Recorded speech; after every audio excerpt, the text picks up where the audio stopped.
Our team undertook study of blue-tailed bee-eater in breeding conditions during April to July 2019. Bank of Kanhan River provided sand mix soil for nest making.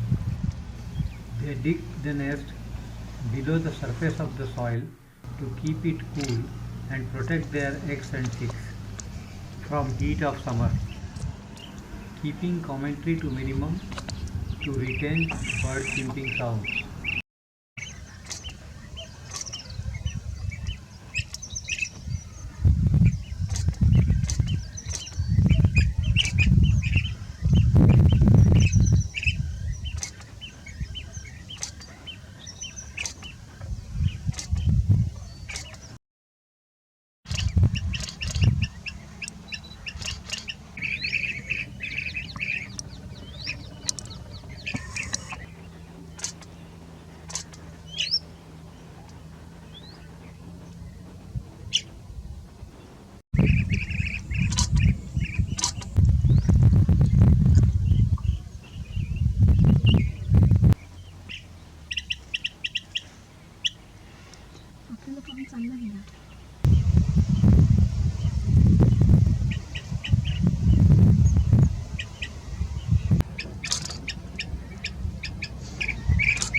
The life in other forms continue as ever.